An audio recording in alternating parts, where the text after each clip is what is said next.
welcome back to another episode of Raman Reasons. Obviously, I'm going to be talking about the upcoming test match at Birmingham, where India has not really done well in the past except on an odd occasion or two.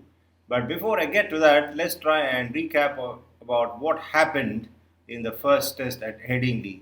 The Indians batted really well and they were also good in patches on the field, but unfortunately, in the end, England outmaneuvered them tactically and they won the test by chasing the target down with great precision. There were a lot of learnings for the Indian team. Obviously, a test match defeat is something that provides you a lot of answers with, and it also gives you a fair bit of idea about how to approach the rest of the series.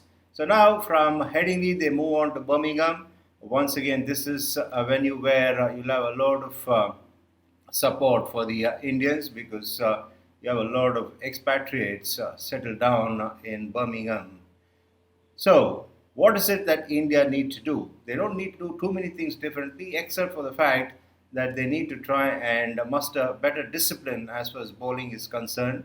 And the team management may also have to think if they got to try and play a different combination in the sense that it was fully loaded with four fast bowlers and Jadeja was the lone spinner in the first game at Edingley. They have the option of playing Kuldeep Yadav, who's a part of the squad. And as it is, India will have to do without the services of Bumrah because he's looking to manage his workload. And quite obviously, a man who's been in top nick, who's been the match winner for the team, needs to be handled with cotton wool. So he's going to be resting at Birmingham, and that obviously would mean that India need to necessarily make a bowling change or two. My reasoning would be that Ashdeep will come into the side instead of Bumrah, and then they'll also contemplate long and hard of giving a break to either Shardul Thakur or Prasidh Krishna and bring in Kuldeep Yadav. Shardul Thakur looked a bit below par in the first test, but of course, there's no saying about Shardul Thakur because he's shown flashes of brilliance in the past when you least expected from him. Prasidh Krishna once again bowled a better length in the second innings, but again he needs to sort his length out because he's a quick bowler who can work the pace and he can't take shelter under the fact that I'm a hit the deck bowler and I can't really bowl the ball up to make it seen. And then again in the batting department, they'll think long and hard. Possibly they'll continue with the same batting unit, except that it'll be a serious temptation for them to try and see if Washington Sundar can be inducted into the 11 and possibly make him play at number 3 or number 5. And that is because I feel that they can get a few overs of him.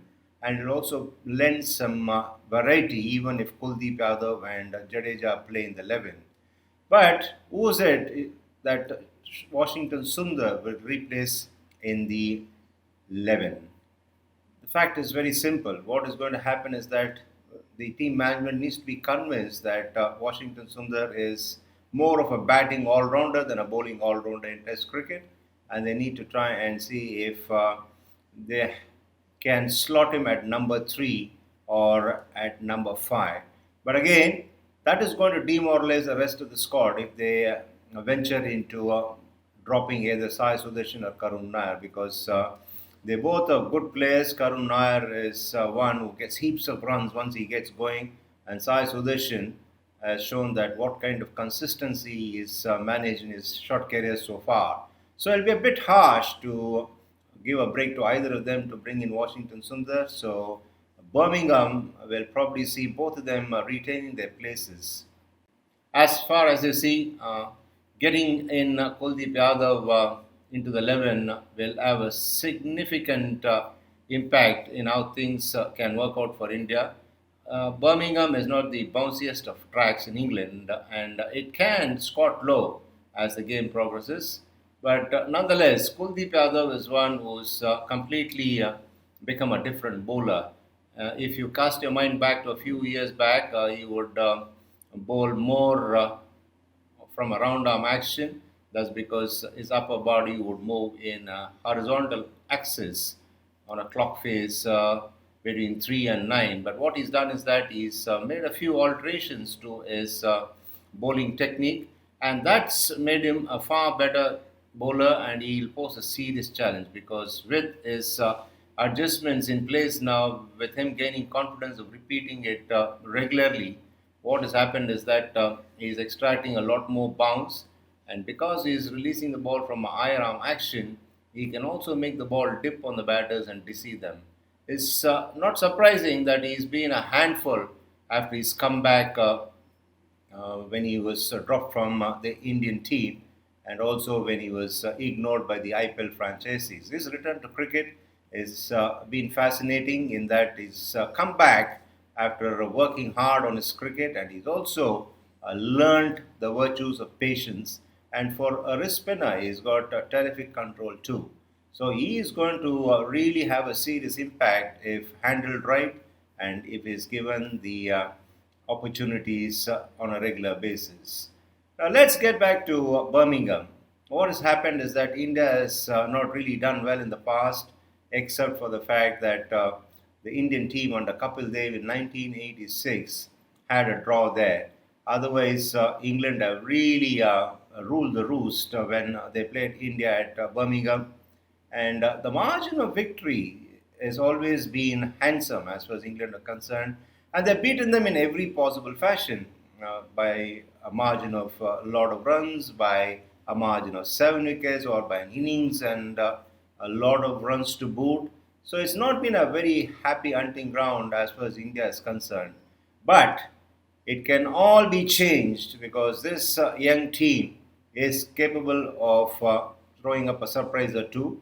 We did see them acquit themselves in the first test, and they also given everybody the confidence that if they get their playing combination right, and if they go on to do well in the key moments of a test match, they can put it past England.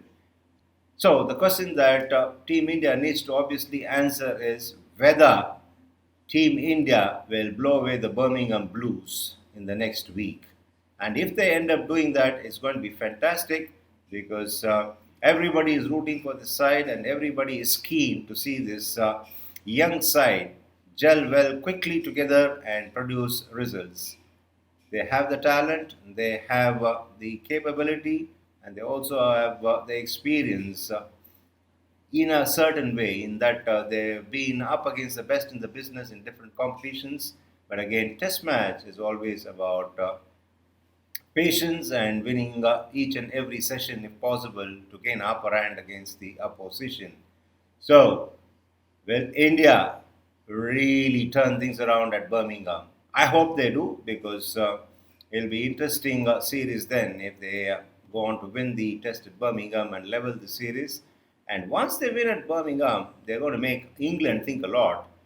And talking of England, England needs to obviously think about the 11 that they're going to play as well. They've already included Jofra Archer in the squad, and that is an interesting move because Jofra Archer has been having issues with recurring injuries, but there's no doubt at all he can really create the heat, working up good pace, and he can also make the ball swing and seam. So he's a fantastic bowler to have in the side, and it'll be interesting to see if they go on to bring him into the 11 instead of Chris Oakes because Chris Oakes looked way below par. But the thing is that, well, England sacrifice on the experience that he brings because on a surface that normally you get to see in Birmingham, you need bowlers who can bowl consistently and dry up the runs. Chris Oakes is capable of doing that, but the Indians will obviously be looking to try and work out methods to negate Jofra Archer if he plays in the 11. And it's all interestingly poised even before the test is started as to what kind of combinations both the sides are likely to play. And that obviously gives a measure of how good a series this is going to be right through. As of now, let's wait and watch, and also it won't be too long before the sides give you an indication of which way they're going to go as far as that playing combination is concerned. So until then, we'll have to try and hope that they get their combinations right, especially Team India. And like I always say when I sign off, please be good and stay safe.